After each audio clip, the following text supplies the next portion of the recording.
La justicia española condenó a empresarios y a políticos a la cárcel por causas de corrupción vinculadas al partido gobernante, el Partido Popular. Esto es conocido como el caso Gürtel y Hugo Alconada tiene todos los detalles. ¿Cómo te va, Hugo? Buenas noches, Juan. Bien. Siempre es un gusto. Igualmente. ¿Y qué se sabe de esta causa vinculada a la Argentina? Pero estoy arrancando por el final. Sí. Vamos por el principio, que es los detenidos. ¿Qué importancia tiene a nivel político, las penas que tienen y cuál fue la maniobra? Pues lo que tenemos como resumen es una investigación española que expone cómo es la operatoria de las coimas, el financiamiento electoral y los pagos ilegales hechos desde los empresarios para financiar un partido político, en este caso el partido gobernante, el Partido Popular. Sí. Pero en definitiva lo que tiene de interesante es algo similar a lo que ocurrió en Brasil con Odebrecht o en Francia con el caso Elf, si que después lo hablamos, o en el caso de Italia con el Manipulite, es decir, situaciones en las cuales es como cuando vos levantás la piedra y vos ves a todos los bichitos bolitas, que si vos sacás la foto en ese momento los enganchaste a todos.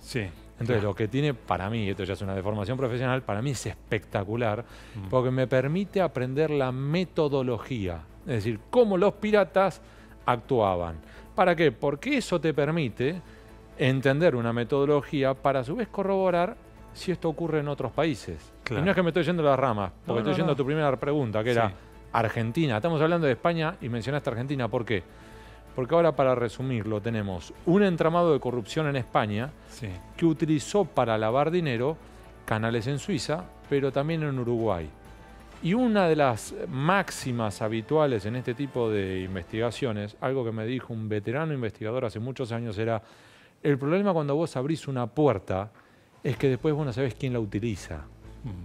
Entonces, en este caso, vos tenés que una pequeña sociedad bursátil uruguaya llamada PT-BEX bursátil, la usaron los españoles, este señor es Bárcenas, para esconder dinero negro, sacarlo de España, traerlo a Uruguay, a partir de ahí esconderlo y sacarlo para el mundo, que es la misma sociedad bursátil PT-BEX que se usó para Caso Chicone y para girar fondos de la ruta del dinero K, dinero de Lázaro Báez en Suiza. Entonces, al final, ¿significa que la historia de España tiene una vinculación con Lázaro? No, lo que estamos hablando es que los mismos canales negros que se usan para un caso se pueden usar para 2, para 3, para 4 y para todo lo que sea necesario. Bien.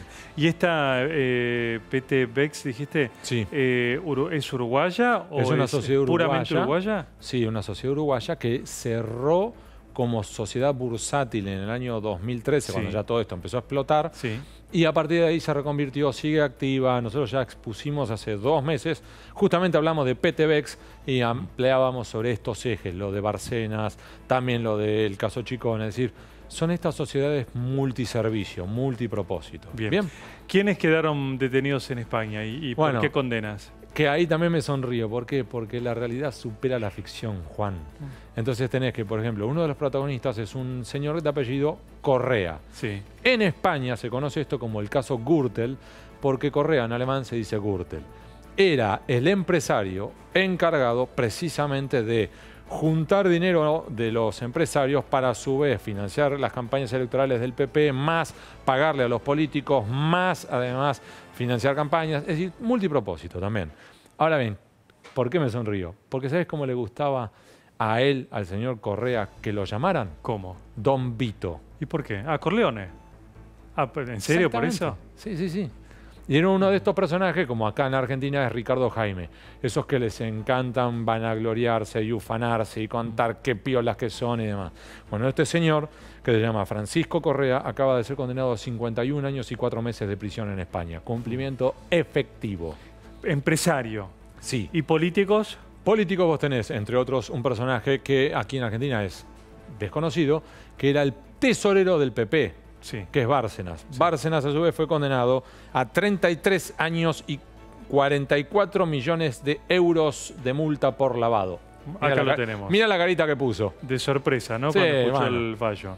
Ahora bien, voy a sí. mencionarte a otro personaje, que no tenemos la imagen, pero que era, si querés, el lugarteniente de Correa. Sí. Es decir, como el brazo ejecutor. Es un señor, Pablo Crespo, Sí. también condenado a 37 años de prisión, pero lo que a mí me interesa es este eje. Él llegó a afirmar que el 65% de todo el dinero que gastaba el Partido Popular era en negro. Dicho de otro modo, campañas electorales, actos o lo que fuere, el 65% de los fondos eran negros. Con lo cual vos en realidad... Con lo cual el partido cometió un delito, ¿no? Y entonces se convirtió en el primer partido español desde el retorno a la democracia hace 40 años Sí. en ser condenado por un acto de corrupción. La multa es testimonial, son poco menos de 300.000 euros. Sí. Pero lo relevante es la primera condena, es una condena por corrupción y además cuando están en la antesala de otra campaña electoral. Claro. Entonces acá se combinan varios factores. Ahora, Hugo, los empresarios recaudaban y daban fondos al partido para que ganaran las elecciones y después, ¿qué pasaba? Le daban obras. Exacto, era el un mismo ida y negocio de vuelta. siempre. Exactamente, un ida y vuelta, pero que además es relevante este eje, que era no solamente el financiamiento de las campañas electorales, era también como una suerte de maquinaria que pagaba sobresueldos. Entonces, oficialmente, por ejemplo, tu salario como secretario de Hacienda es de X euros. Bueno, no llegas a fin de mes, nosotros te damos el plus. Vos sos un político profesional del PP, que a su vez el PP te paga tanto dinero, nosotros te damos un plus. De hecho, esos plus, y ahora Sí. vamos a ver dentro de muy poco una imagen que es la de José María Aznar. Sí. ¿Y por qué es él? Porque incluso Correa lo que llega a hacer es encargarse de pagar parte de la fiesta de casamiento de la hija de Aznar. Qué increíble. Con lo cual, lo que podía ocurrir en esta situación era que Aznar te decía, ¿yo? No, yo en el casamiento de mi hija, no sé, voy a inventar una cifra, ¿ok? Sí. Gasté 25.000 euros. Sí, bueno, eso es lo que salió de su bolsillo. Sí. Ahora, del bolsillo del PP y del grupo de Gürtel y de Correa, pusieron todos los demás euros que eran necesarios para hacer una fiesta de esas increíbles. Claro. ¿Sí? ¿Está identificada una obra puntual, como por ejemplo pasó aquí en la Argentina con Odebrecht, con AISA, por ejemplo? De hecho, tenés múltiples investigaciones todavía en marcha porque hay múltiples ramificaciones precisamente por esto. Desde ya, por ejemplo, Correa ya había sido condenado antes a Sí. otra pena de prisión. Y además tenés ramificaciones ahora sobre justamente quiénes eran los empresarios, cuáles fueron las obras, cuáles fueron los negocios, cuáles fueron las campañas electorales. Es decir, hay múltiples ramificaciones. Pero ¿por qué lo contamos hoy? Porque hoy fue, esta mañana, la Sí. condena central. Bien. Es decir, esta es la historia básica. E insisto con esto, otro que yo te mencionaba antes. Hay investigaciones que son sistémicas. Significa, como Odebrecht, Lavallato, que te Sí. saca a la luz cómo era esa serie que hay de televisión de Netflix, o Mecanismo. Sí, sí. Bueno. El método, el mecanismo. de Exactamente, corrupción. del mismo modo que vos tenés el caso ELF en España. ELF, para que nos ubiquen, era una petrolera francesa en la cual había estado, como el CEO o el máximo responsable, el ex jefe de inteligencia de la resistencia francesa durante la Segunda Guerra Mundial. Ellos gastaban fondos, entre otros aspectos, en el financiamiento de gastos de campaña, pero también putas, gastos generales. Sí, te lo digo, sencillo. Dicen así. Prostitutas VIP. O sea, Ajá. ni siquiera era... No. Era esa dinámica. Sí. Entonces vamos a plantearlo como es correcto. Así lo decían, muy bien. Sí, porque además, de hecho, la jueza, Jolie, tuvo que afrontar todo tipo de apretes, extorsiones y demás de estos personajes. Del mismo modo que tenías Siemens, también te expone la maquinaria alemana. Tenían unas expresiones, la voy a decir horrible en alemán, pero era NA, se llamaba gastos útiles. Sí. Que ellos lo decían algo así como Nufliste Abdungen, Sí. vete a saber cómo se decía. Y era que ellos pagaban coimas alrededor del mundo para poder ganar negocios. Entonces, esto es lo interesante e invito a los que nos están viendo ahora. Si tienen unos minutos, busquen el caso Gürtel en España porque te permitirá vislumbrar las cloacas españolas. ¿Qué pasa todo esto con Mariano Rajoy, Hugo? Mariano Rajoy es otro caso interesante que vos recordarás más de una vez que hemos hablado de Messi. Sí. Y Messi, por ejemplo, que en el caso de Panama Papers o también en el tema de Panamá, evasión fiscal, Sí. que fue condenado en España por evasión, por una dinámica de lo que ellos llaman la ignorancia deliberada. Y voy a decirlo de este modo. En su momento le preguntan a Messi, y los impuestos, y él dice, básicamente, yo no sabía nada, se encargaba mi papá. Sí. Y el tribunal le dice, vos ya sos un nene bastante grandote, ya estás Sí. casado, tenés hijos, sos el mejor jugador del mundo, ganaste premios importantísimos, firmaste todos los contratos. Si no sabés es porque optaste por no saber. Ergo vos tenías la responsabilidad de saber. Claro. Y fue condenado por eso. En el caso de Rajoy, lo que tenemos es que ahora fue citado como testigo, nada más. Pero vos tenés que la Fiscalía Anticorrupción Sí. sostiene que él no ha contado toda la verdad y no lo ha hecho por temor al, comillas, reproche social. Es decir, estoy ocultando información porque quiero evitarme el oprobio y eventualmente mucho más que un oprobio, una eventual condena. Él lo que plantea era, esto lo hacían algunos muchachos como Bárcenas dentro del PP, con los cuales yo me llevaba muy mal y llega a decir algo así como yo no manejaba la contabilidad. Otra vez estamos en la historia y por eso lo mencioné a Messi. Si no sabías, era porque optaste por no querer saber para no terminar desfilando por tribunales. Claro. Y en eso están ahora. De hecho, es todavía en España un capítulo abierto. Bien. Pero Rajoy, con tantos años en el poder dentro del PP, evidentemente es muy difícil suponer que no tenía idea de todo esto que pasaba, ¿no? O si no, por lo menos esa dinámica, así, mira, no sé qué estarás haciendo, Juan. Y ¿sabes qué? Bien. Prefiero no saber. Bien.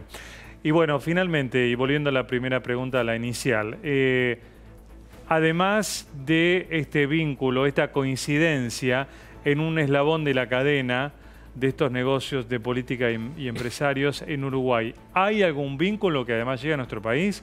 Chicone, o sea, ¿simplemente es un eslabón que comparten o hay algo con No, nosotros? hasta ahora es solo los ductos compartidos, es decir, Bien. usan los mismos canales para la ruta del dinero. Ahora bien, hay Chicone fondos, y la ruta del dinero acá. la ruta del dinero acá, el caso Chicone y esto, el caso Sí. Bárcenas o el caso Gürtel, como se le denomina, Sí. que al mismo tiempo, por supuesto, hubo 19 millones de euros que pasaron por Uruguay. La pregunta Sí. es dónde terminaron esos 19 millones de euros. Sí. Parte puede haber quedado en Uruguay, parte vete a saber si no quedó en el Río de la Plata en sentido más amplio, o parte puede haber ido a cualquier punto del planeta. De hecho, eso es lo que pasó en su momento también con el caso Siemens, que llegó dinero a tocar Uruguay. De Uruguay parte se pagó en efectivo en Argentina y el otro dinero a Hong Kong. Ese es el último eslabón que nosotros teníamos. Claro. Y si querés, a mí me gustaría remarcar un último punto, Sí, Juan, claro. que es la importancia, una vez más, de los arrepentidos. Claro. En Estados Unidos existe el plea bargain, la posibilidad de vos negociar tu culpa con los fiscales. En Brasil están los delatores premiados. Vos te sentás, hablás con ellos, contás lo que vos sabés. En España, esta investigación fue clave por 4 arrepentidos. Sí. Uno de los 4 fue condenado a 4 años y 9 meses de prisión, es decir, Sí. que tampoco la sacó gratis. Ahora, comparado con los otros que sacaron hasta 51 años de prisión, la sacó baratísima. Los otros 3 fueron absueltos. Y lo que te muestra ahí es que hay ocasiones en las cuales es preferible ceder un poco, y uno tiene, por supuesto, desde el Estado la responsabilidad punitiva, ¿sí?, de los delitos, pero al mismo tiempo es preferible soltar a 4 peces medianos o chicos para Claro, llegar a los grandes. a los gordos. ¿Y Corcho Rodríguez también trabajaba con esta empresa bursátil uruguaya? No, era eso hay esa. que aclararlo No para tiene nada que ver. evitarnos dolor de cabeza, no. La historia del Corcho Rodríguez es una historia que pasa por cuentas bancarias, no por una sociedad bursátil. Por otro lado.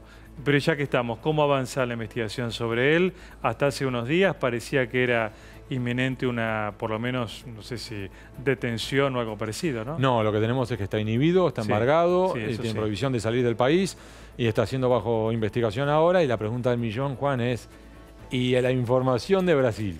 ¿Cuándo llega? ¿Y Y sentate a esperar. falta? La sensación es que ahora hay que hacer todo un camino formal y protocolar que va a tomar su tiempo. Ah, ¿y eso cómo se explica? Porque vos lo ¿Por que qué tenés se es dilatan esos correcto, tiempos? para ser justos y Sí. no caer en falsas especulaciones o sospechas infundadas. Sí, Vos tenés un proceso que es, los fiscales argentinos tienen que hacer una petición formal, sí. esa petición formal la tiene que hicieron completarse a su vez a través de Cancillería, Cancillería se lo manda a Brasil, de Brasil a su vez se hace todo. No, pero para ser justos es lo mismo que pasa por ejemplo con Estados Unidos, que incluso tiene una dificultad adicional. En ese tipo de requerimientos vos tenés que hacer un exhorto que se tiene que traducir, Está bien. se manda a la Cancillería Argentina y hay todo un proceso que lleva su tiempo. Bien. O sea, ¿pero este año saldrá? Lleva su tiempo. Ni siquiera este año. Bueno, perfecto. No, para ser justo, ojalá que sí. Ah, muy bien. Bueno, gracias Hugo, un placer tengas como buena siempre. noche. Nos vemos en la próxima.